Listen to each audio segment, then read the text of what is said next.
revising use of force policy, body cam policy, engaging with how the department engages with transgender individuals. Many other things were underway again over the course of 2019 and into 2020. And then, of course, most recently, we had the tragic murder of George Floyd. And what followed after was what I describe as a loud and clear message from the community, both here in Syracuse and across the country, that what we've done up to this point hasn't been enough, and it hasn't been fast enough. And we accepted that challenge from the community. And that led to my issuance of an executive order that included 16 action items. Many of those 16 action items were influenced and informed not only by the work that we had done leading up to that point, but also by what we heard from the community, including other agendas such as the People's Agenda for Police Reform. Since I issued that executive order and a subsequent executive order around the issue of surveillance technology, we have been making steady progress and transparently reporting on that progress on our police reform web portal. The URL, which I will include in the chat, is hard to. I don't have it memorized, but if you don't get it from the chat and just Google Syracuse Police Reform, our progress, that will get you to our portal. And again, we try to keep that up to date, and we've made significant progress. One of the most recent announcements was the deployment of body cameras on all of our uniformed officers. When I took office, we had 16 cameras we were using in a pilot project. We now have 220 cameras, each assigned to a Syracuse police officer. And what we have found is that those are welcomed both by the officers and the community. As someone pointed out last night, they don't tell the whole story, but they certainly help to tell more of the story than what we had previously had to work with. So again, proud of the progress we've made, but also the first one to admit that we have much work to do. And again, that's the purpose of coming back together tonight to hear from the community as to where else we need to focus, where we're coming up short, and how we can all work together to ensure a positive and productive relationship between law enforcement in all of Central New York, not just in the city, but in all of throughout the county and our community and our constituents. So that's all I wanted to share. Again, happy to answer questions going forward. And Stephanie, if there's anybody else you wanted to kick it to, you're more than welcome, or we can turn it over to Pastor Bernard Alex, who has graciously agreed to facilitate tonight's conversation. Well, certainly. Thank you, Mayor. I will begin by sharing a screen. I do have a brief presentation. A few of you may have seen it because a few of you were on the call yesterday, and I do appreciate your patience and for you guys returning here today.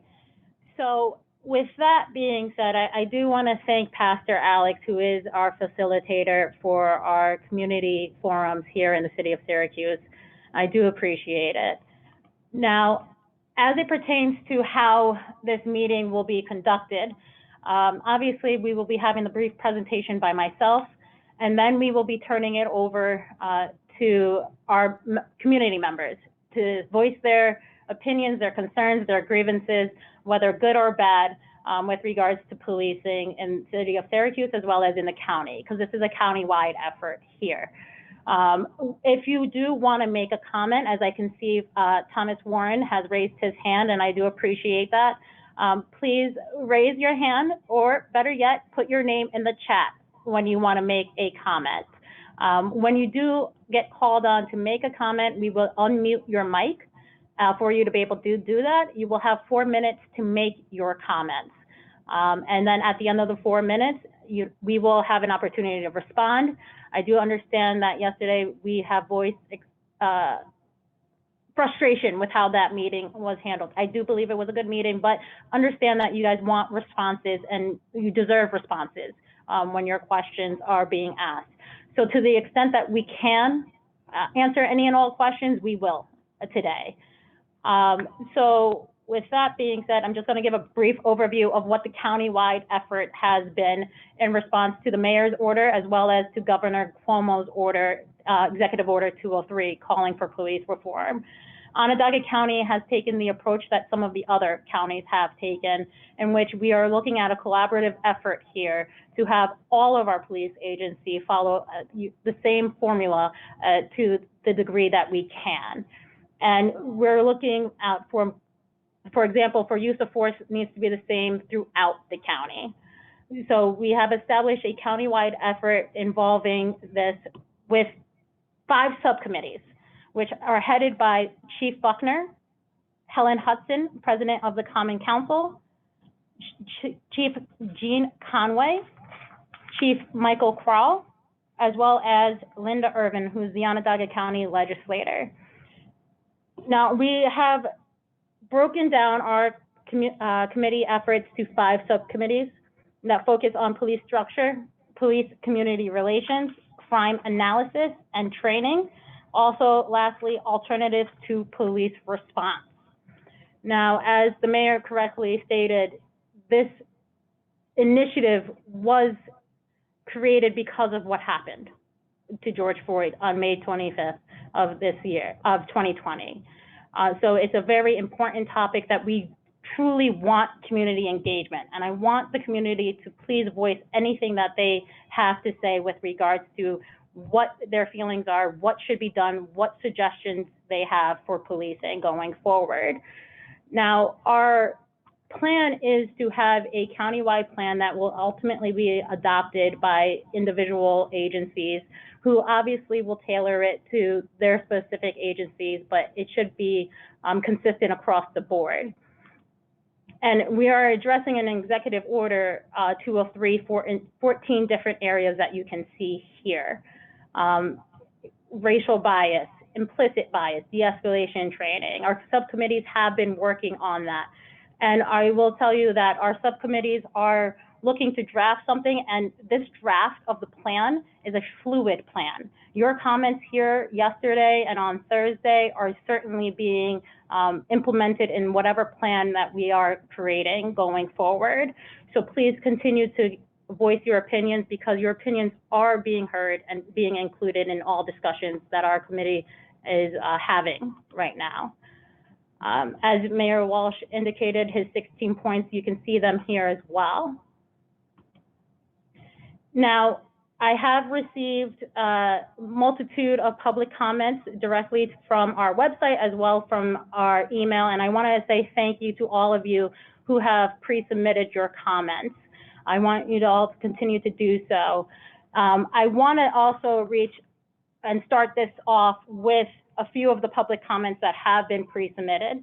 And I'm going to name the names of the people that have submitted those comments. So if you are on the call and would like to have your comments heard, I would like for you to put your name in the chat, and you will get first reign of making your public comments. Those public comments come from James Stewart, Kyla Clark, which, Ms. Clark, I see that you are here and you were here present yesterday. Thank you. Angelina Belair, Aubrey Smith, James Stewart, and Mikhail Anderson. And I want to thank everybody for their public comments. This is pre-submitted, and if you are present and want to continue and speak on the comments that you pre-submitted, please do so now. And I will turn this over to Pastor Alex.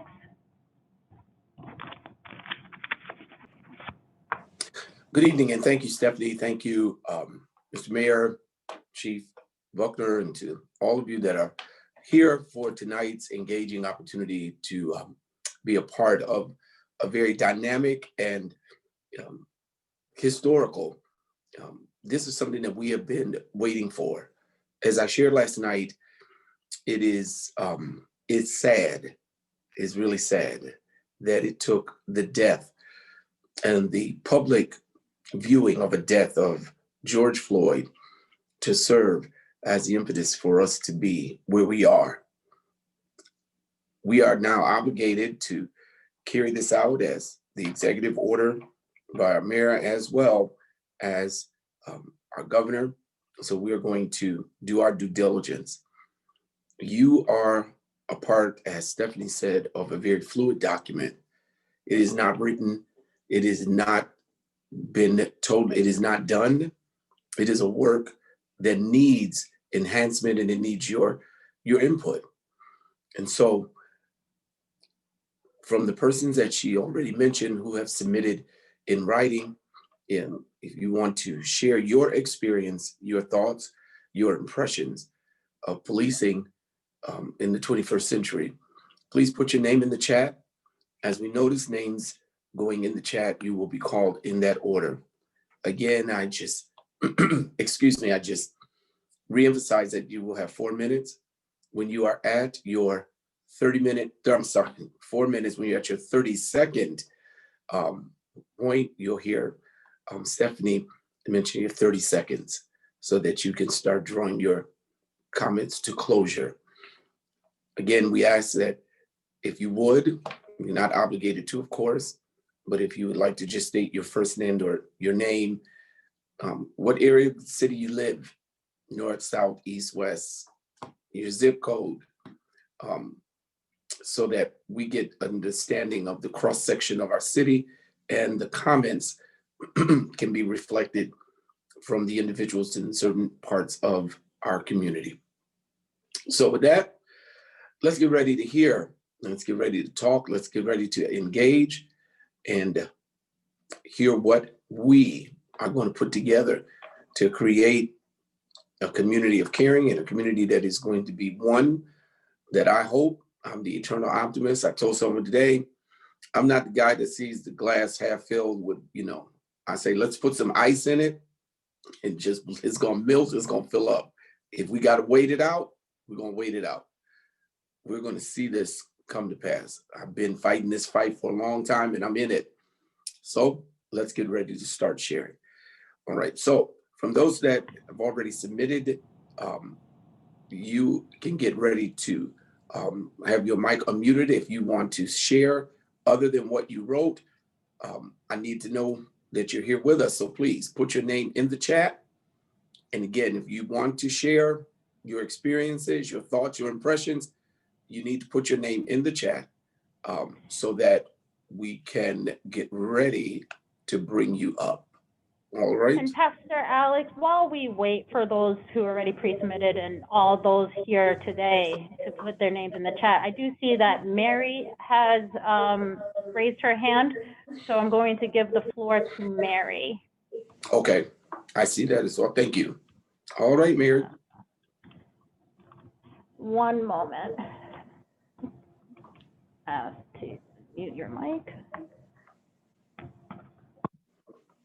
Okay, can you hear me? Yep, we can hear you. Thank you very much. I'm Mary Celebrici. I live on the north side and my zip code is 13208. And I've been involved with neighborhood activities for a long time, specifically through TNT and other neighborhood groups, probably for about 12 years. And I know one of the big issues that comes up over and over again is the idea of community policing. Now, I know that over the years, listening from different police chiefs and different officers, that the Syracuse Police Department has always tried to commit to community policing. But as far as I'm concerned, it doesn't really exist. There used to be a Wolf Street community policing office. That doesn't exist anymore. There used to be a Butternut Center Police Center, Butternut Community Police Center. That doesn't exist anymore. There used to be officers that came to community meetings. That doesn't exist anymore. I realize, I'm very aware of the fact that the Syracuse Police Department force has decreased quite a bit to less than 400 members, I believe, with a lot more retirements coming up. And I understand that there's no police academy currently, so that's a concern. But for me as a neighbor on the north side, as a resident of the city, if you don't have community relationships, good community relationships between the police and the community they serve, then you don't really have community policing. So that's my first concern. That's my first statement. My other statement is we have too many police officers who don't live in the city. We don't have enough police officers who live in the city, who know what it means to live in the city, to be a city resident. We have some police officers who actually say to people when they're involved in incidents, why do you live here? And that's wrong, and it shouldn't be. So my concern is, or my question is, what is being done, or what can be done, or what can be enhanced to recruit from the city high schools in very proactive and positive ways, so that young people who are coming up through the city school district, in the ways that is being handled at PSLA at Fowler right now to encourage EMT, emergency technicians, as well as firefighters, to do the same for police officers. Some of this might be happening now. I'm just not familiar with it. So I want to throw that out as an idea and a concern as a possible way to increase city residents in the police department. Thank you. Thank you.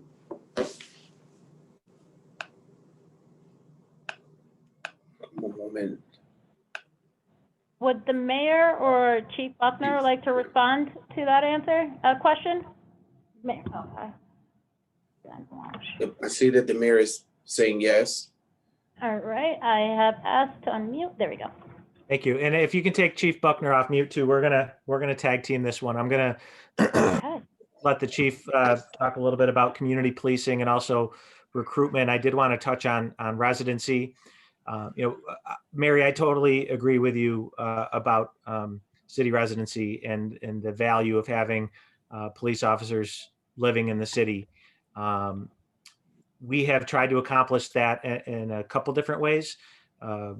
First, through the negotiation of a new contract with the Police Benevolent Association. And as you may be aware, the administration last year, well, I guess it was in 2019 now, at the end of 2019, did come to an agreement with the PBA on a contract that would have required police officers to live in the city of Syracuse, new police officers for the first 5 years on the force, similar to what is currently the case in the fire department.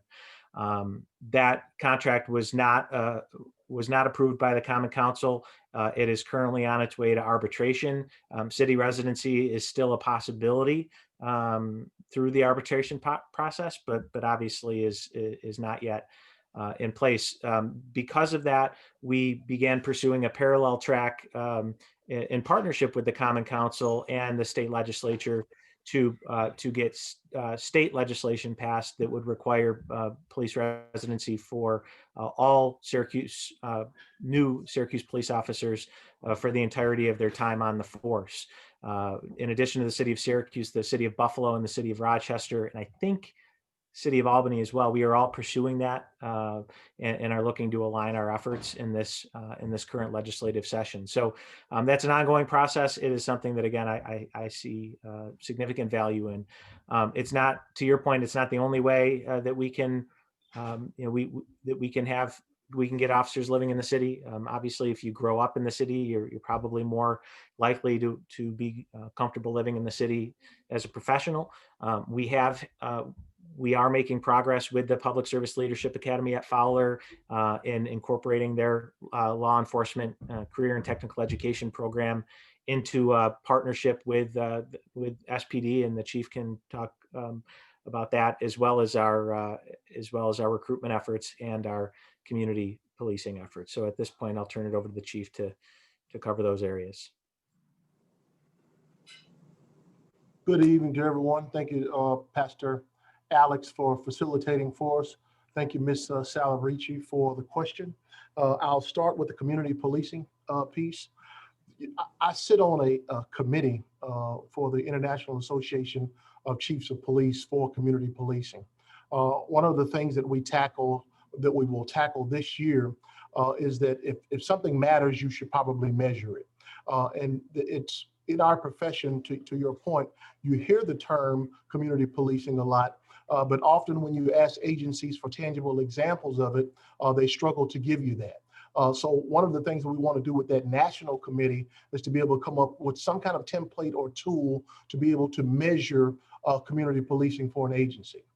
Now, by definition, community policing for the Syracuse Police Department is defined by 3 pillars: partnership, prevention, and problem solving. Partnerships, prevention, and problem solving. If you can't show tangible examples of that, you're probably not doing community policing. So what does that look like for the city of Syracuse? So one of the things that has happened as recently as this past year is we created citizens advisory boards, many of which who are members of our neighborhood watch organizations that we meet with on a quarterly basis, and we give them information about things that are going on in the community, and they also share information with us. We use that as kind of a force multiplier for the police department when we're having issues in our community. One of the most recent incidents that we worked together on, the partnership part and the problem solving, we were having issues with break-in into vehicles. Property crime is about 80% of the crime in our city. So we began to put out descriptions of vehicles, descriptions of suspects, and then advising our individuals that are a part of this citizens advisory group to use their email trees to communicate to other neighbors about the things that they could do to help us prevent crime. Because most of the time when we look at most of our property crime, it's actually preventable. If we take valuable things out of plain view, lock our doors, lock our windows, we can prevent a lot of opportunity crimes that happen under property crime. So that happens on a daily basis with us communicating with this citizen advisory group. Other partnerships that we have, we're in the schools. 5 of the high schools that we have in the city of Syracuse, there are 2 police officers in each of the 5 high schools, and we have 1 supervisor that supervises them. So that's 11 officers that are in the school system with the goal of having constructive contact with our youth. The other part of that is, as I talked about, the community meetings that we have, the forums, and the neighborhood watch group that we work with. On the efforts of recruiting with the high schools. The PSLA Fowler program is currently, the criminal justice piece, is currently supervised by a retired lieutenant from the police department. He actually worked here while I was here. We're in the process of creating a cadet program, which will give us an opportunity to grow our own fruit to where we take individuals who are 18 years of age, graduated from high school, and from 18 to 20 and a half, we will have those individuals working in a civilian non-sworn capacity while we keep our arms wrapped around them so that they don't get lost into some of the things that hurt them later when young people make mistakes, which in many instances gets them kicked out of our hiring process. So that will allow us to grow our own fruit. One of the recruiting places that we will get the kids from will be that Fowler program, because those kids have already raised their hand to say that they want to be in law enforcement criminal justice. And we don't have a lot of people who say that. So for the few that are saying it, we want to make sure that we're getting to them first. The next part of that, there's a gentleman on here by the name of Mr. Charles Anderson.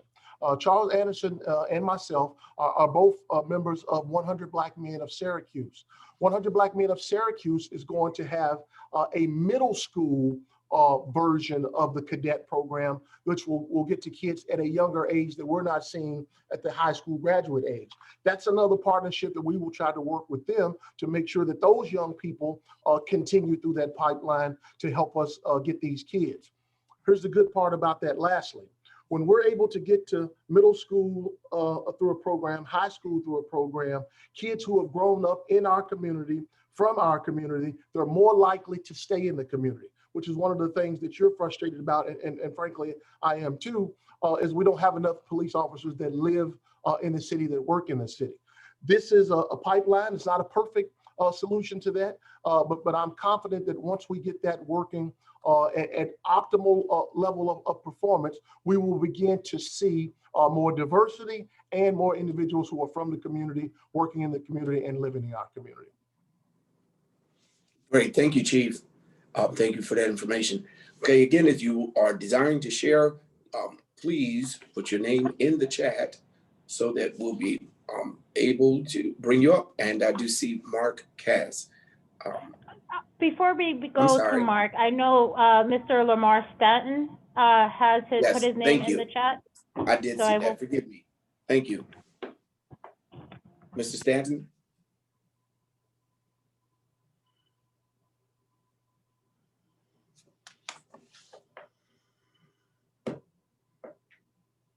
You're on mute, sir. Can you hear me now? Yes, sir. Yes, we can hear you. Thank you. How everyone doing? Good, thank you. That's good. I just wanted to share a little experience I had on Saturday with a police officer of yours, Mr. Buckner. I'm headed home and I'm pulled out of my vehicle and I'm punched on. I'm put to the ground. I'm cussed at and talked to all types of ways. And this isn't the first time like I'm put over. I'm always put over. I'm put over all the time. Summertime come, you can't be in the South Side because you're getting put over. I don't know what it is. I know they policing or whatever, but it gets tiring. And this time, like people don't say nothing because we get numb to it. But this time, he put his hand, like people put their hands on you, it's different story. So like all the time, you look at the record, probably 30 times, a lot. We get put over a lot. And then they give you a bogus ticket. Oh, you didn't stop. Your tail light was out. Your license plate light wasn't anything. It's the harassment right now. So, and I'm not a bad guy. I have a son, I work, I do photography, and I'm just trying to figure out like, it shouldn't be like that.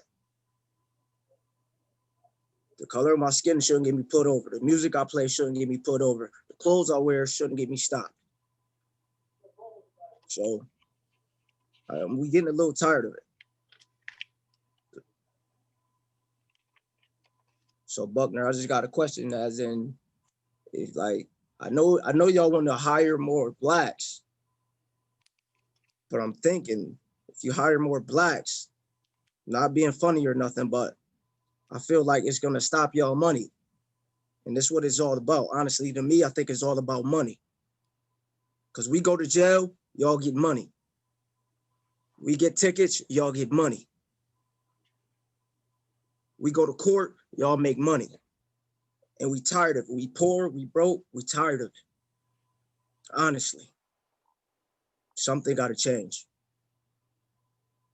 That's all.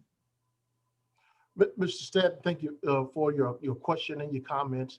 I am, as I told you last night, I am aware of the incident in which you've been involved.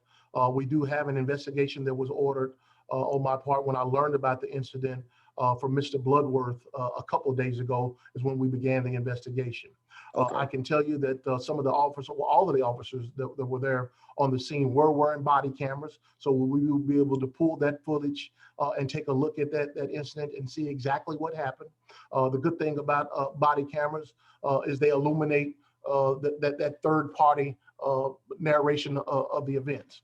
I certainly don't want you to feel like that in your city that you can't drive through here if you're black, or if you're playing a certain type of music that you can't listen to that. That's not the sentiment that we want to have, which is why we have a CRB, which is why we have an internal affairs. And I can tell you that, you won't agree with every outcome of the investigations that we do, but I can assure you that we are committed to trying to make sure that we do business the right way. The Internal Affairs Office is located in our City Hall Commons building. They're on the 7th floor. We moved them there for a reason, because we did not want that unit used to be in police headquarters. And I felt like it was intimidating to the public to come in a facility and complain on the police where there are hundreds of police officers walking around. So that was one of the reasons for moving it there. The other part of that is they're directly down the hall from the CRB, where you can go, if you don't feel comfortable coming to the police department for your complaint, you can go to the CRB, and I believe Renette Relford is on here as well. So I've committed to you that we're going to complete your investigation. You're going to hear from me as to the outcome of that investigation, and I will meet with you or whatever that decision may be to discuss that if you like. But I am aware of your complaint. I don't want you feeling that way, and I don't want anyone to feel like that they can't trust the men and women who are working on the police department. I'll go to my grave saying that most of the police officers are professional and do what they're supposed to do, but I'm certainly not naive to say that we don't have cops that do things that are unprofessional or not reflective of the things that we want in our profession. And it's my job to make sure that I hold them accountable when we do so. So we're going to do the investigation, and you will be hearing from us. Okay.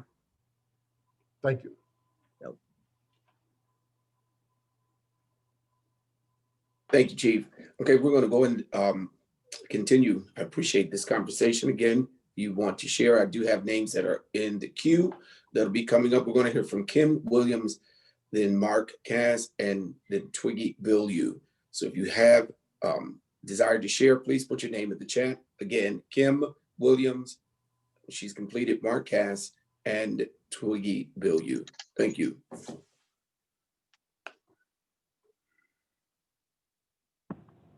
Kim, you may speak. Hello, can you hear me?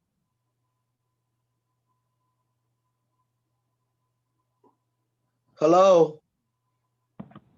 Kim, we can Yes. hear you. We can hear you. Okay, hi. Hi, my name is Kim Williams, and I'm on here today because my home was illegally searched by the Syracuse Police Department on May 31st of 2019. My son Kamar Boatman and I have been requesting answers from the mayor office and all of his staff for almost 3 years. The Internal Affairs came by my home in August of 2020, and since then we had produced evidence to the Internal Affairs, the CRB board, along with the mayor and the chief of police. And as of today, we have not heard any response from our request, and I just want to know why. Thank you, Ms. Williams. I I'm not sure if I can give you a good answer specifically on that request. One thing I can tell you is I know that I signed a letter that went off to your son Kamar this week, and I just can't recall if that was, I'm not sure if that was a specific issue that you raised or not. So let me follow up and make sure that there isn't anything else outstanding. But I do want you to know that your son should be getting a letter from me within the week. Also, Mayor, can I receive a letter as well? Because I did come down to the public safety building back in December, and I brought a whole packet for Sergeant Izzo, and the officers at the desk told me that they was going to get that package to Officer Izzo, and I haven't heard anything at all. Yes, ma'am. We'll between the chief and I, we'll follow up, and you will hear from us. Thank you. Apologize for the delay.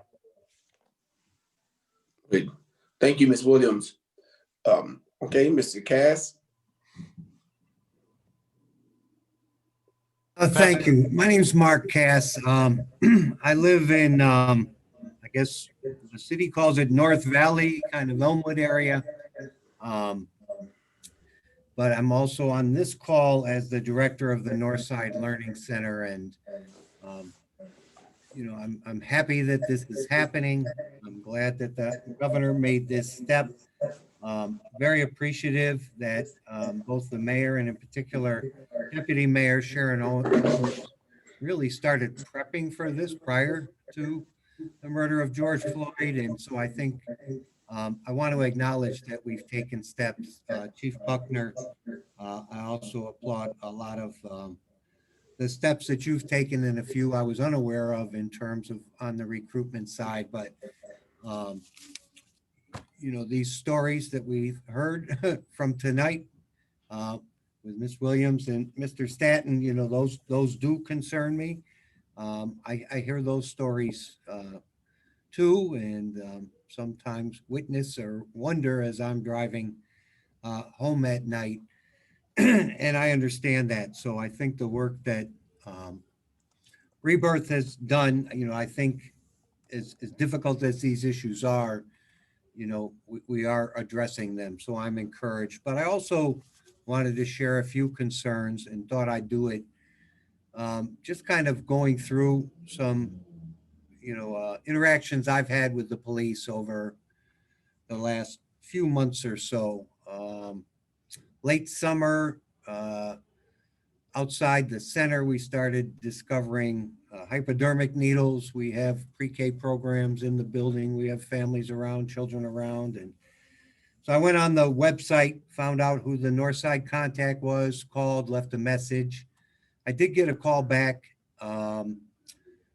from somebody who said, well, I'm no longer in that position, but, I promise you I will pass that along and get back to you. And my request was just for some additional drive-by time or invited patrol cars to sit in our parking lot. Never saw that, haven't to this day. I did have a direct encounter with, I think, the source of some of those needles, and that problem has gone away. I don't know whether SPD did anything or not, but it seems like things just, the communication is really lacking and the response is often lacking. The community policing is another, I am encouraged a bit. Part of my definition of community policing is having a relationship, so we're much like a community center as much as an education center, and to not know who to call or how to call or have somebody I could just pick up the phone, either on behalf of one of our families or on behalf of the center. It's just, it's troublesome to me that we don't have that. A much more recent and very positive interaction. We had an overnight break-in a couple of weeks ago. Found out early in the morning, made a call, got a very, very quick response. Had 3 SPD people and actually a state trooper who all came within minutes. And so I do want to say, that was very professional, very positive, response there. And then yesterday, had the privilege of having a few young men from our center who are very interested in criminal justice and in particular law enforcement. And they had a meeting with a couple of state troopers about, considering that being one of the places that they possibly work. These young men, one's just got his bachelor's degree in criminal justice, is a city resident. Another is a junior at Oswego. They're city residents. I think they like to have, an equal opportunity to have a conversation about serving in the SPD. And again, I don't, I've encountered some people, I don't know who to go to. So if you could give me a name, I'd really want to measure that. We have a third as well. So it just seems like, I know change takes time. Communication can sometimes be difficult, but as somebody who's very active, both in my own neighborhood and in the community, it just seems like this shouldn't be as hard as it is. Thanks. So, Mr. Cass, the facility that you're asking for directed patrol, what's the address of that facility? You're muted, Mr. Cass. 501 Park Street. Okay. We decentralized the city into 3 divisions. The north side, which is led by Captain Fournier, the southeast division, which is led by Captain Lynch, and then the southwest, which is led by Captain Urema. The purpose of that is for you to be able to have that intimate contact and relationship with someone at the command level that is responsible for your areas of responsibilities 24 hours a day. If that captain is not meeting your concerns and responding to you, addressing the issues that you're raising, then we ask you to bring those issues to the chief's office. I don't get those kinds of complaints on my captains, so I'm confident that once that I pass this on to them, that they'll be reaching out to you. The other part about the two young men that we have that have expressed an interest in criminal justice, Sergeant Jason Tom is the supervisor of our recruitment unit. If you'll send me an email, I'll make sure that he gets in contact with those young men. And my recruiting pitch to them in comparison to the state police is you can either patrol the highways where it's boring, or you can be in the city where you have excitement every day. So if you want to be the real police, come to Syracuse. Thank you. All right. Thank you, Chief. And Chief, if you could provide your email in the Yes, chat. sir. kbuckner@syracusepolice.org. K Buckner, Buckner, @syracusepolice.org. Great, thank you. Prior to Ms. Bilyeu speaking, if you've submitted comments, those comments, of course, are going to become a part of what will be reviewed, included in the in this document and in the work that will be moving forward. So at this point, I will go with Ms. Bilyeu. If you desire to speak, please put your name in the chat. After Ms. Bilyeu will be Hassan Reberg. Thank you, Pastor. Good afternoon, everybody. Respects to the Honorable our Mayor Ben Walsh and our Chief of Police Kenton Buckner. Just wanted to acknowledge that we have been working diligently to try to find common ground, and I believe that if we keep at it, that might be hard conversations, but we'll be able to find the common ground. Sandoval Bullock, as the president of the National Action Network, I've received year after year now in my driveway and at my house, this panic from this young African-American man that has had very many police encounters, some I've seen myself. What I witnessed when he came to my house was 9 police cars, or maybe the same police car 9 times riding past while we were standing in the driveway.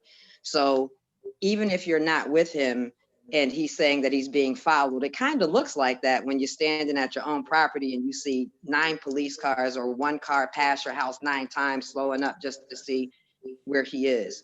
I'm not sure where you all are with his case, but I do know that because he feels backed up against the wall, that his demeanor, we hear this a lot, his demeanor is not allowing people to hear him. So Chief, I need you to hear this, because the demeanor of your officers makes folks afraid to become police officers, right? That's just one of the things. The demeanor that we encounter on the street doesn't happen with you. You know, I wish you were on all their calls so that you could see we would get treated with courtesy and respect if you were there. But when you're not around, Chief, they behave the exact way we say they're behaving. No one's ganging up on your police department and saying that the whole department is bad, but there are several bad actors that do this every single day in a strip on South Ave near Stop and Shop Market. The market stays open even though they have a lot of complaints, reports, or whatever, but people that make the complaints seem to be taken down, thrown to the ground constantly. I received a phone call that, Swig, your son was just so I left my job. I came.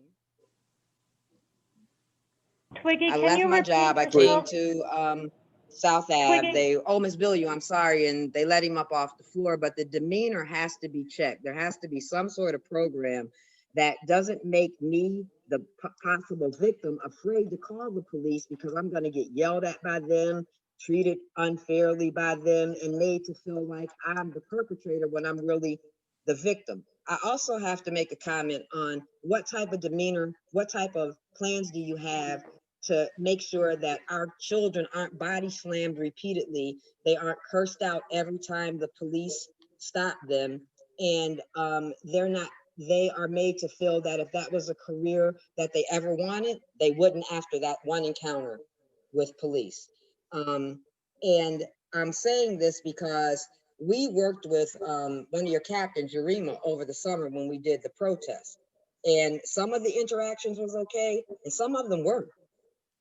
Right? So just being honest about that, we had to check each other sometimes, which is okay, but just saying that there's a need for this across the board, I believe is the right step to go in. The last thing that I want to say is that right now, we're feeling in my neighborhood that response time is abysmal, especially after shots are fired. We know that we don't have shot spotter anymore. At least that's what we believe, because that's what we were told. You all didn't renew the contract. We didn't believe it worked well anyway, but response time to when things happen, either at the corner of Rockland and Bissell where there's cameras, or South Ave and in other areas, have become just one of those things where 20 people are calling and we're being told by 911 police are on the way, but it's still a good 10-15 minute wait. That's all. So, Ms. Malou, thank you for your questions and the concerns that you raised. I'll go with them in order for the three that I had. Demeanor was the first one. Demeanor is our number one complaint that we receive from the public. Obviously, there are a variety of complaints that you receive on police, but that's our number one complaint. Years ago, it's just maybe a couple of years ago, many of our demeanor complaints, we were stuck with a he said, she said. Citizens said one thing, officers saying another thing, and then how do we determine what really happened in the middle? Today, we don't have that problem anymore. Today, we have 220 body-worn cameras that are on the street. All of our uniform division, everyone in uniform has a camera. That includes K9, that includes traffic, that includes school resource officers. So we no longer have a he said, she said anymore. So if you have a complaint of demeanor, give me an opportunity to look into it. If you want to, whether you do that complaint with internal affairs, you do that complaint with CRB, we need an opportunity to take a look at that. And if the officers are wrong for that, they're held accountable for that. So the cameras have really helped us with those kinds of complaints. Response time. Response time is something that is frustrating to administrators. It's frustrating to the public. We're currently now at 396 police officers at my last poll. And I'll be honest with you, weekly, I'm getting retirements from officers just because they're eligible and they're ready to go to do something else. So those numbers will likely get lower. That hurts our response time. That hurts our ability to be able to get to those priority 2, priority 3 calls in a decent amount of time that's not frustrating to the public. But we try to make sure that we're doing that. The other part, as far as the shot spotter you mentioned, currently we still do have shot spotter. It was one of the items that was on our budget contingency that we had to put up for removal as we were trying to save dollars for other things in the agency. We're currently in negotiations or conversations with them in how we pay for shot spotter if we continue to keep it going forward. If we're not able to work out something that both the city can digest and the shot spotter organization is willing to accept, at some point we will lose shot spotter. We're not at that point as we sit today. We currently still have it, but we're certainly in the 11th hour with it to where we need to try to work out something, but it does still exist in our city today.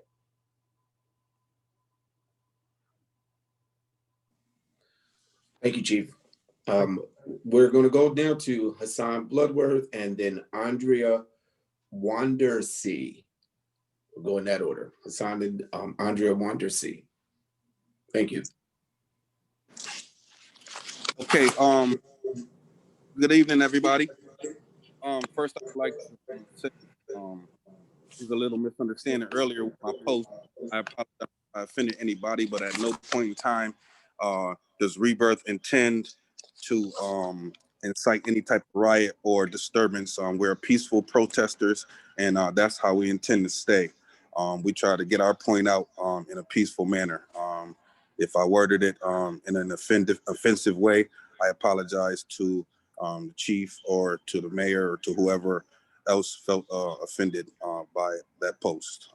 Thank you very much for already telling us that earlier and then also saying it publicly. That says a lot about you. I appreciate that. No problem, Chief. The first thing I would like to ask is the Syracuse Right to Know Act has been enacted.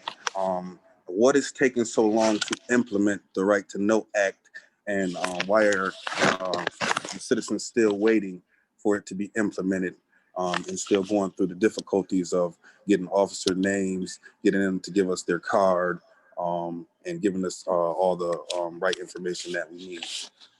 Also, what I wanted to know is the the 9 demands that we had for the people's agenda. Some of them were addressed and some of them weren't addressed, and we just wanted to know what is the time frame or when the other demands going to be addressed. And that's for Chief Buckner and also Mayor Walsh. I'll take the big piece of that, Mr. Bloodworth, on the right to know. To your question, I certainly understand that there is some disappointment that we have not implemented that as of yet. It was scheduled, according to the language, I believe, to come on board on December the 14th. There are 4 primary areas that are holding us up logistically. The first piece of that is the IT component. As you know, with the right to know legislation, it requires us to gather information on the back end to be able to, in a transparent way, present that information so that the public will know exactly who we're stopping, the purpose for those stops, and then the demographic gender information so that we can kind of see what that relationship looks like in our community. The IT component for the city of Syracuse is not a simple solution because we're part of a counting system. So that means that the Syracuse Police Department, other agencies, Sheriff's Department, and towns and villages, we share some of the IT components of that. So we can't just arbitrarily do something that impacts a larger group just because the city of Syracuse wants it. They are working with us. It's not going to be a quick fix, but they're going to come up with a solution for kind of an immediate fix that gives us to be able to take off with the project, because we don't want to hold up everything just because we can't do that perfectly. And then they'll work on the midterm, long-term solutions of that to be able to address that. But the IT folks are working with us to do so. The cards have been ordered. One of the things that was holding up the cards is the initial language said badge number, but we don't use badge numbers in our organizations. Our officers are identified by an IBM number, which is an employee number. Everyone in the organization has an IB number, and it's like a social security number. It's unique to that specific officer. And so that will be on the card. We have ordered the cards. The cards, the cost, because people often ask us, what was the cost of this? About $8,000 for us per shipment for the entire agency, and we do have those. The policies are almost done for that as it relates to the right to know language, because there are things that we direct our officers that they must do. And then there's a training component. So when you look at the 400 officers that have to be trained, when you think, well, how difficult is it to train someone to hand someone a business card? Well, they need to understand all of the dynamics to which you must issue that card, when and where, and so that they can understand, so they're not in violation of this policy. The training will probably be something that will be short, 2 hours for the officers to make sure they understand the policy, what we expect of them, and then more importantly, how to capture that information. But when you look at an organization with 400 people, when I take people out for training, that's someone that's not on the street. So we have to logistically do that in an efficient way, that I'm not impacting our operations at the same time that I'm trying to make sure that we're training all of the officers to get them out. You should see, as we presented to the Common Council the beginning of this year, you should see significant components of this take place in the first quarter of the year. And our goal is to certainly have this fully implemented in as quick as we possibly can, with the IT component being the biggest piece of that. You had a last part. What was the second part? I think it was the People's Agenda, Chief, which I'm happy to speak to. Okay. Great, thanks.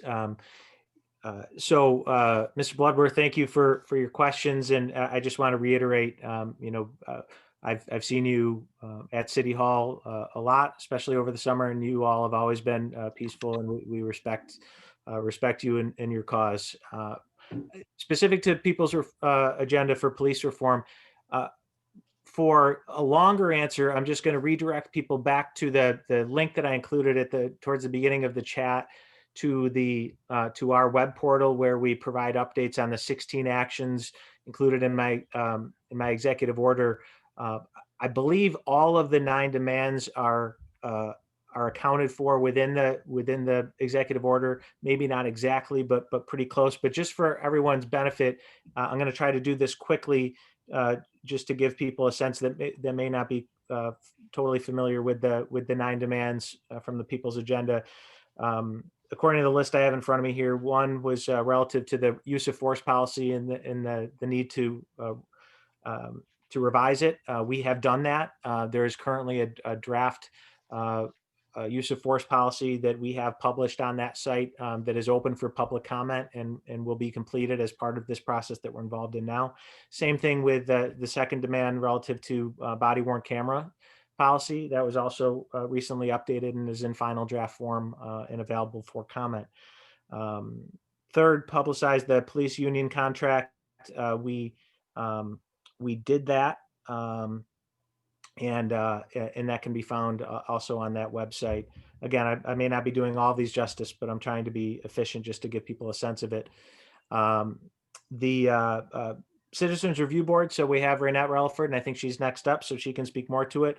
I can tell you that that the chief and Renette have established a very positive working relationship, and we are making progress on that. It is an ongoing process. Demilitarize the police department and use the Ferguson report as a guide. I see Twiggy referenced the Ferguson report in the chat as well. So as an initial step, we published, and again you can find it on the site, an inventory of all of the equipment and gear that the police department has procured from the federal program, where we get military grade equipment. Much of it is kind of basic,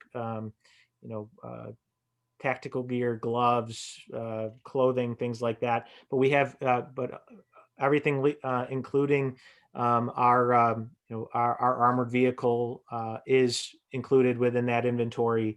And I think a next step is having a discussion about what, if anything, within that inventory is of concern to the community. But we have no desire to militarize the police department. And in fact, we are continuing to move consistent with the order towards identifying alternative sources to address issues other than through Syracuse Police Department, which is the next demand here, redirecting resources away from SPD. What I've said relative to the funding of and resources dedicated to the Syracuse Police Department, we believe, you've heard the chief talk about number of officers currently on the force.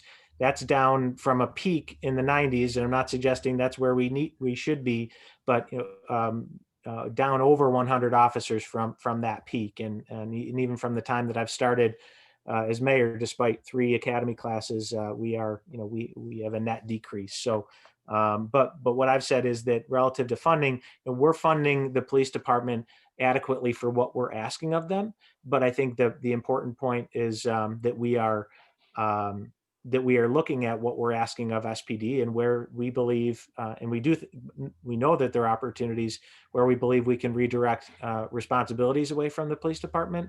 Appropriately, we would redirect resources. So again, an ongoing conversation. Quickly, I'll just run through the last couple. Passed legislation for public oversight over surveillance technologies. That was accomplished through my second executive order. Remove all school resource officers, a big one. I understand people are not satisfied with where we are. We have initiated a process with the Syracuse City School District. They've had their own community meetings, and Chief Buckner and I have expressed a willingness to entertain the possibility of providing safety and security in schools without the Syracuse Police Department. The school district has expressed concerns about that approach, but the point is we have undertaken a process that will lead us to an outcome that will, I can't say definitively, change the way in which we provide safety and security, but we are not at a point to made any formal changes relative to police officers in the schools, but it is an ongoing process. And finally, there was the Right to Know Act, which you heard, which we just talked about. So we've taken all of those very seriously, made progress on all of them, and we'll continue that progress. Thank you. Okay, thank you. Ms. Relaford is getting ready to come up, but Chief, if you could offer some clarity. You mentioned about you said badges and then an identification number. Am I to understand that if the number on the badge does not identify the officer? That's correct. And that is kind of to people that see that in a movie, or you see the officers with the badge number, or you hear people say, I want your badge number. If you were to say, and you saw a badge on me and there was an officer wearing badge number 72, I wouldn't tell you, I wouldn't say, okay, that goes back to Kenton Buckner. Because that's just not how we identify officers. It sounds strange, but because I can tell you the people in-house, City Hall was like, well, what do you mean you don't use your badge number? Other people in the community, why don't you use your badge number? This is my third police agency, and none of the agencies use a badge number. I can tell you that my code number in Louisville was 2913. I know that because I used it for 21 years. I wore several badges in the agency. I couldn't tell you one badge number that I ever wore because we never use it for anything. So we use IBM numbers, which is unique to each individual officer. And then also, Pastor Alex, which is, it's a great question. Some of the badges that our officers wear, some of the detectives badges don't even have a number on them. It's a unique badge for detectives and some of the supervisors in those units. So the IBM number is the unique identifying number for our agency. And that is the number that is on the card.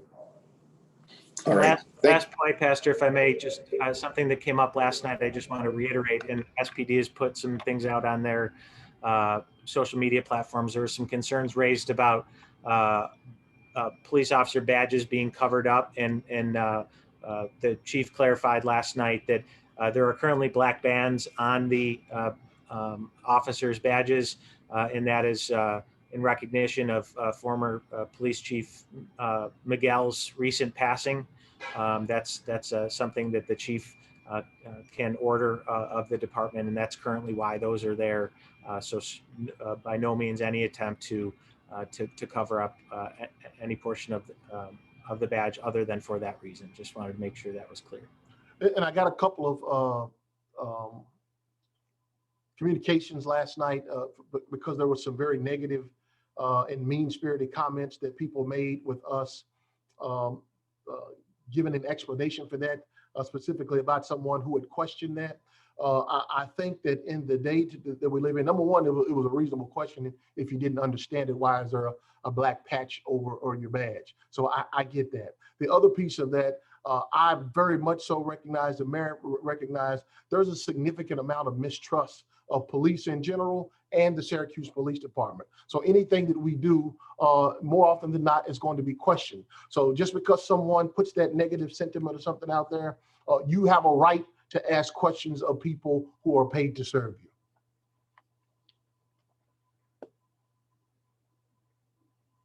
All right, thank you. Thank you very much for that clarity, Chief. Thank you. Ms. Relaford, and then we will have, after her, Kayla Johnson and Barry Gawanter, in that order. Good afternoon, everyone. Thank you for the opportunity to speak. I am Raynette Relaford, the administrator of the Citizens Review Board for the City of Syracuse. I wanted to just make a few comments.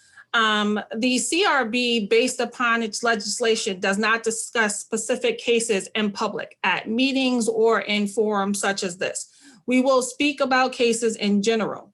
We only speak to complainants related to their cases or a person that the complainant has advised that the CRB should speak to on their behalf.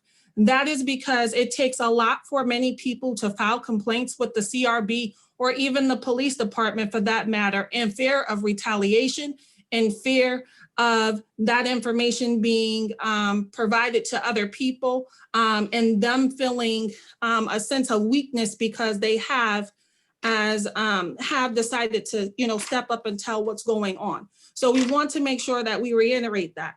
To the point that the mayor has made, Mayor Walsh has made, the CRB and the police department have been improving their communications over the years.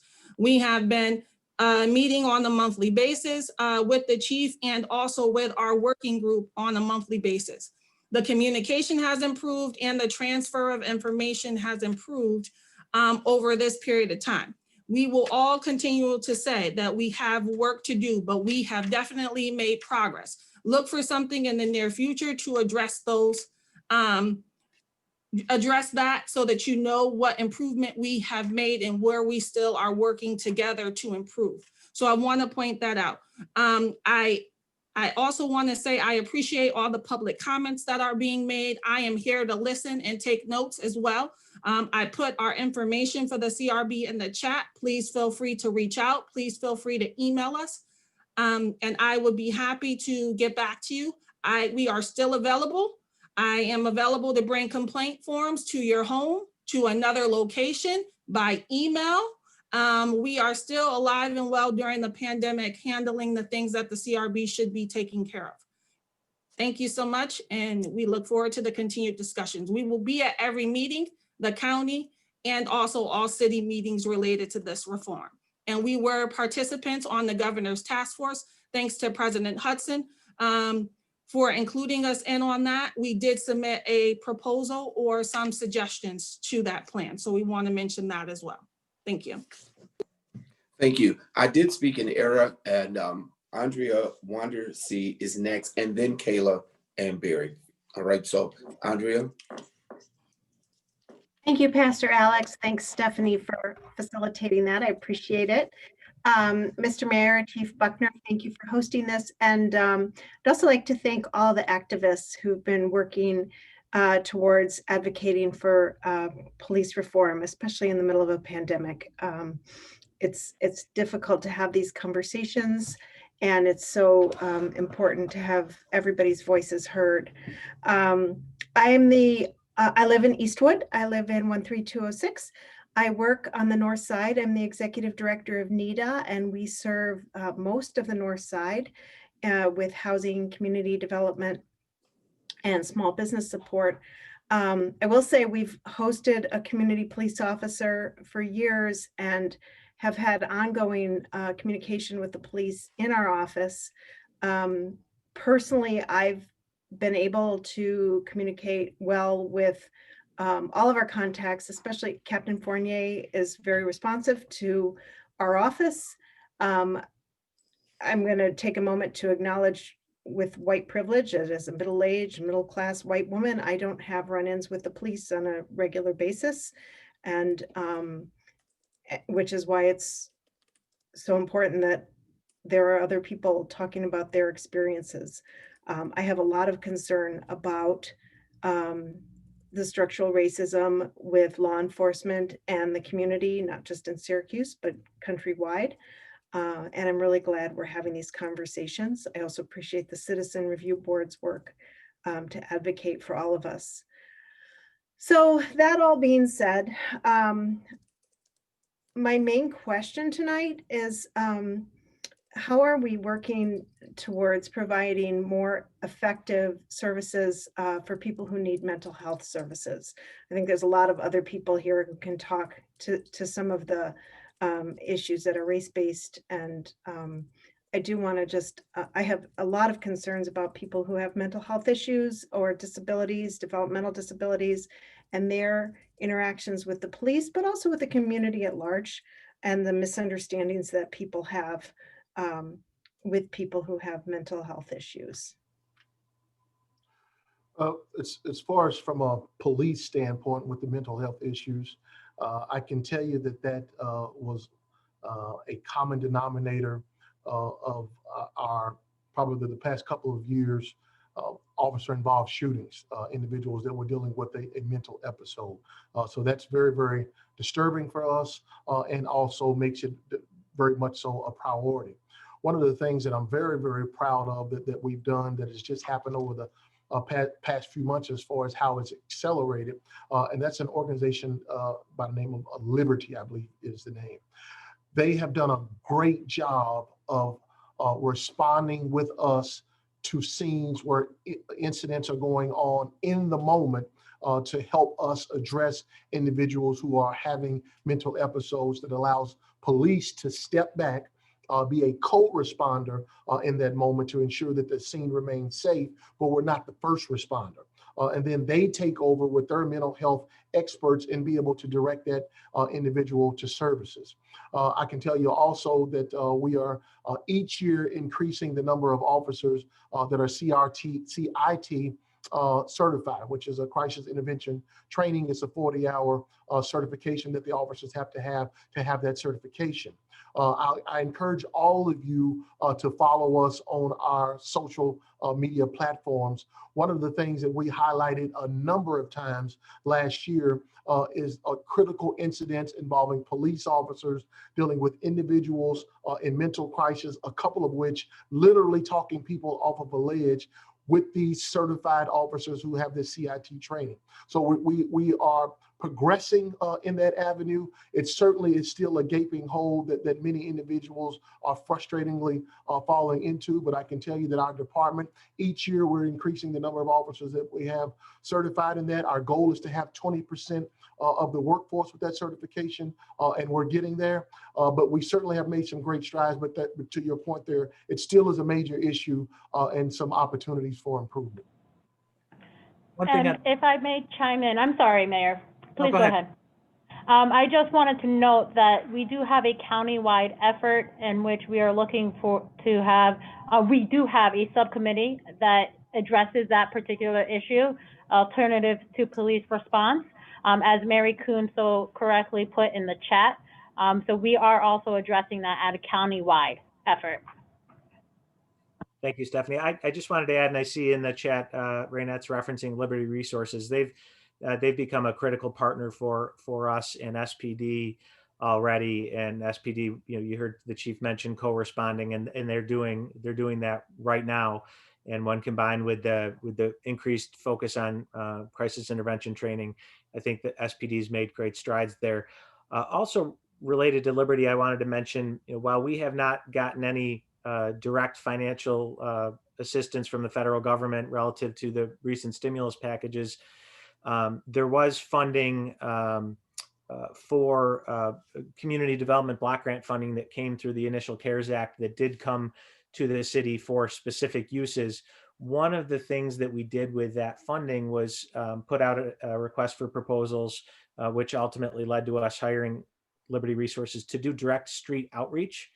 So I mentioned, I think last night, in response a couple of years ago to questions and concerns about aggressive panhandling and homelessness, there was discussions about passing, aggressive panhandling legislation. Ultimately, we chose a different path and engaged with John Tomato and In My Father's Kitchen, Holly Green, Anchor, and In My Father's Kitchen established the Higher Ground program, which does day labor, and that is direct street outreach to primarily homeless individuals. What we found through that work is that many of the individuals that we're engaging with are housed, but have other issues, mental health issues, substance abuse issues.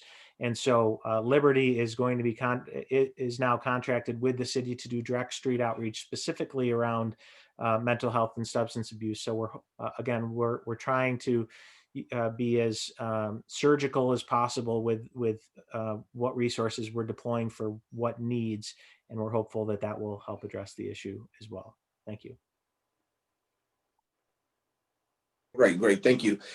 Just want us to again note the time. We do want to honor our shared time, and this has been phenomenally good. It's just been a great exchange.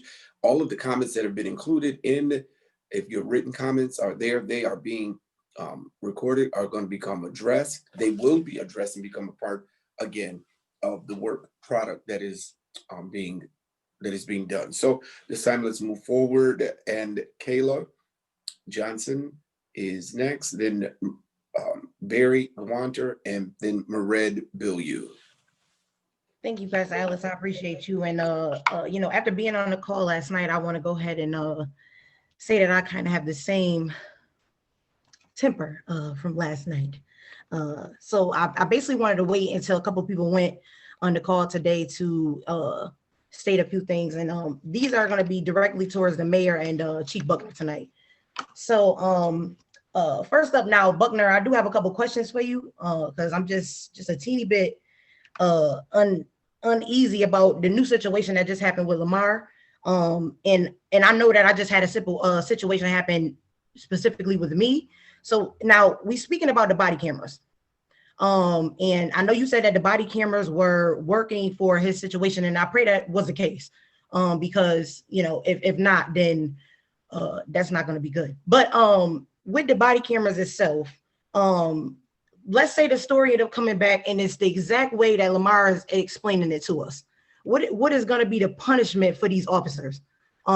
Because the way he explains this story, and like I said, I'm pretty sure he's telling the truth and he's telling the story to the T. I just want to know what is going to be the punishment for these officers. Now, I just had a situation happen literally in front of my house. I live on the north side, literally right here on Lodi and Green. And it was a man, supposedly, I guess, that police were running after. I don't know if that really was the case, because I ended up catching it towards the end. When I came outside to ask the officers what's going on, because I'm hearing the man screaming. So I'm like, what is going on out here? And as soon as I walked up and asked him what's going on here, is when he clicking the body camera on. And now it start flashing. So I'm like, your body cam wasn't already on and y'all running after somebody? That's kind of weird to me. So when you stated that there's body camera, like these officers have body cameras and that they're wearing them.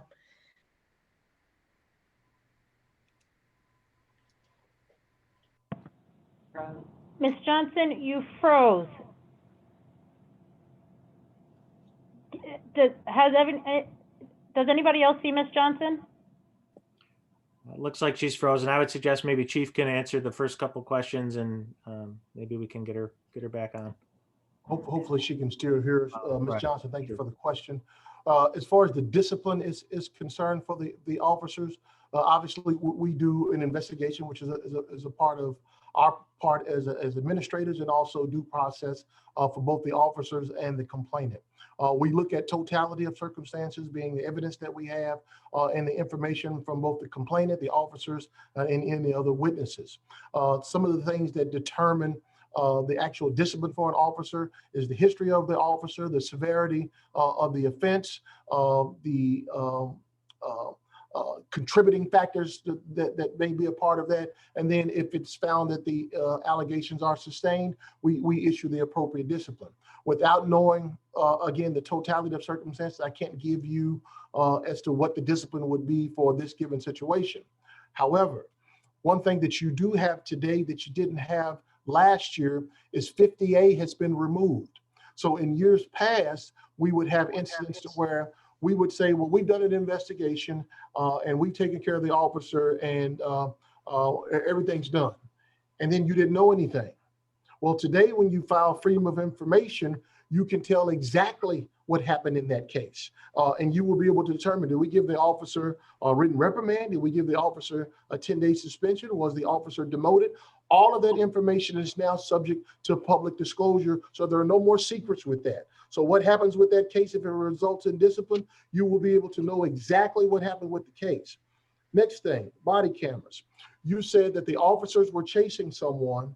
You walked out, engaged the officer, and you said something to him. He or she then activated their camera. The good thing about that, and certainly we expect, I would hope that you would come forward with that complaint. We can go back 30 seconds from which the time that officer pressed that button. The recording actually goes back 30 seconds. So I'll be able to tell, was he or she chasing someone and the camera should have been on? Because if it came on at the time of the activity, what you're describing, and then they're actively chasing someone, we should be able to put that together and be able to see that. So that's another thing where we can get out of the he said, she said, because the body cameras provide that third party verification as to what really happened on that scene. So I encourage you to come forward with that. It doesn't sound like that you were complaining on the officer. It was more of a question about were they wearing their camera at the appropriate time. But just before the audience though, the cameras, when they are activated, it actually records, it gives us information 30 seconds before the button was pushed. We're able to capture that information going forward. Yeah, but see, my problem is that I feel like if these officers, with everything that's going on right now, they body cam should be on the whole entire shift. Now that's just me. I don't really know what you are training them or what you're telling them. at the station. I don't know, but I feel like the cameras should be on no matter what, because anything could happen. They could be riding and somebody crash into them and nobody really knows what happened. And yesterday I remember you mentioned that the dash cams don't work all the time. So we gotta have some type of security somewhere when it comes to that. And I feel like that's the most important right now. I feel like, since they have so much money, it's so much money. Y'all have so much money. So I just feel like, the cameras should be working, all the time. That's just my personal opinion. Yes, ma'am. Now I do have some more things. You are not alone, and you were on for a short time last night. But the sentiments that you're sharing now, a couple of different people raised the same question. So I know you gave that as an example, but I'll give you use that example. For the few vehicles that have the dash cameras on them, the same thing is true with them. They record back from a certain period of time that will tell you what happened 30 seconds before that collision or that accident. For things that are going on in the universe in our city, primarily in the areas where we have a lot of our challenges, we have somewhere in the neighborhood of 520, 530 city cameras in the city that can also capture information as to what's going on in a given area. So that's another tool that we have for our investigations.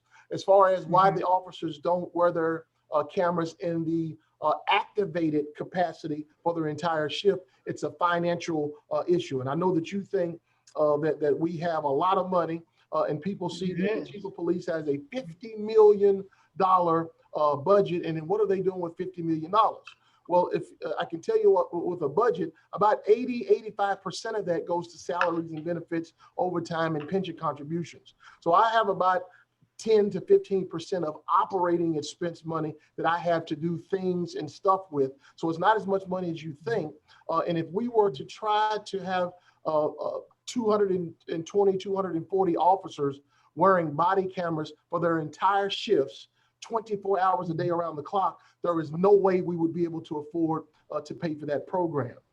The only reason that we were able to start the program as quickly as we did and put out as many cameras in that shorter period of time is we did it with grants, both state and federal government.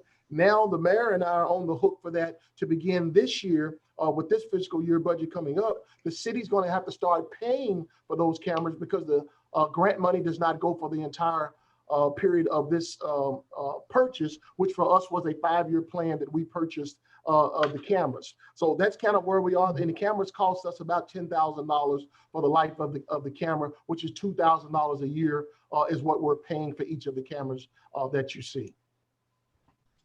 Okay, Chief, I do thank you. And in the interest of time, we are going to, if you do have, thank you for yielding.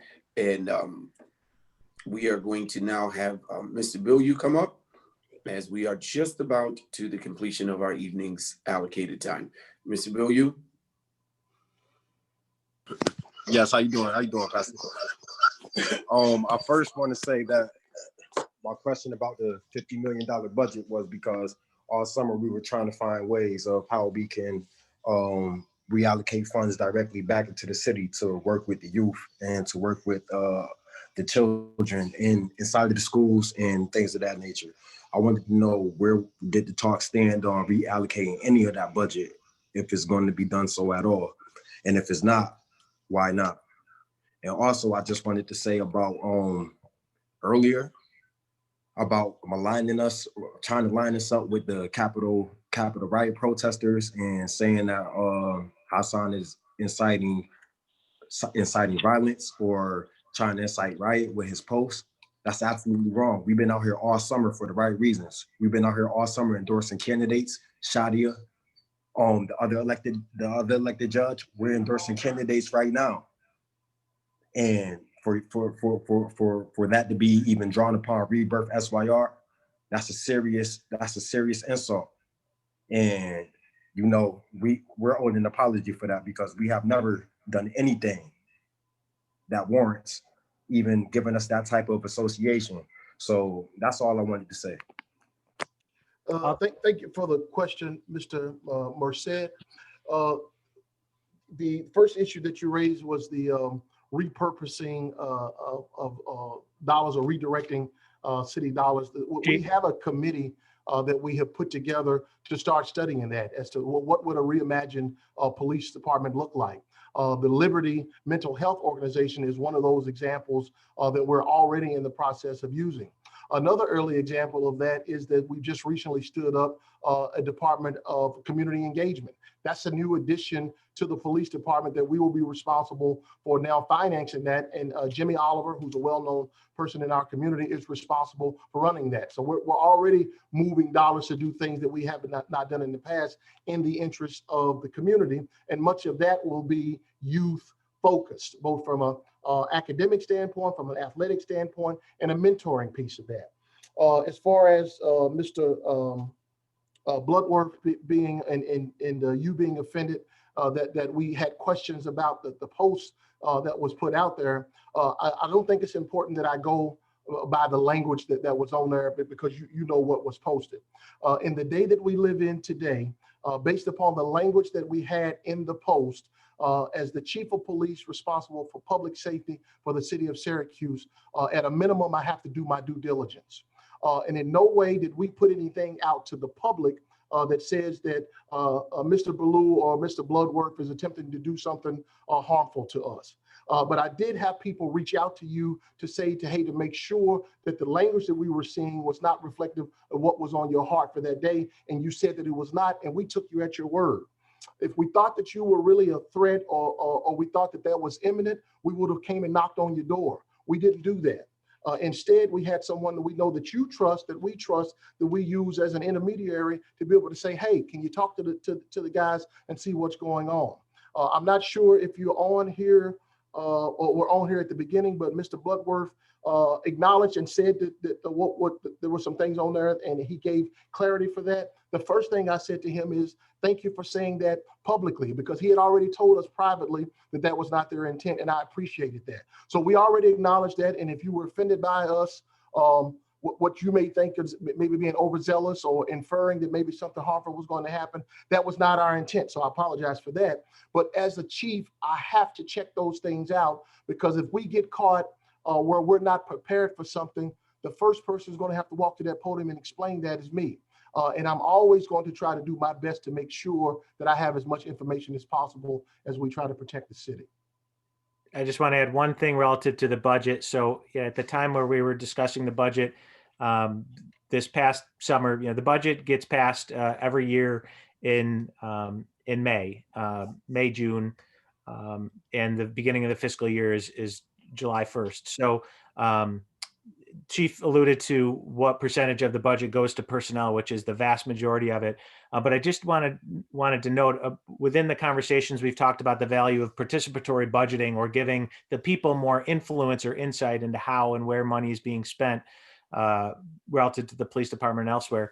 This year, as part of our budget process, for the first time, we are going to be using a tool that the school district, some may be familiar with, called Balancing Act, which gives the community an opportunity to look at how adjusting funding formulas impacts the department and other things. So the goal there is to bring additional transparency to how we do the overall city budget, but with a focus on the police department, so the community can help us look at, again, if we're removing funding here, where is it going to go and what's the impact of that? So that's something that we look forward to rolling out as we head into the next budget year.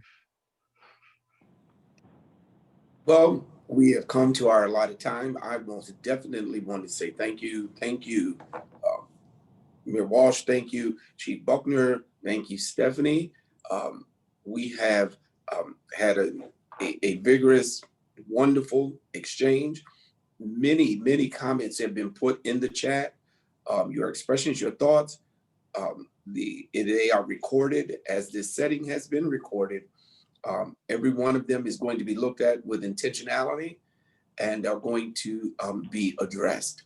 Please go to the website, see when our next opportunity for sharing will be, for us to come together and to have additional conversation. Again, thank you, ladies and gentlemen. We are committed to making sure that Syracuse is the Salt City, a place of preservation, keeping, and growth. Thank you all, everybody. Have a great evening. Thank you. And I would also like to end by saying thank you, everybody, for the robust conversation that we had here tonight.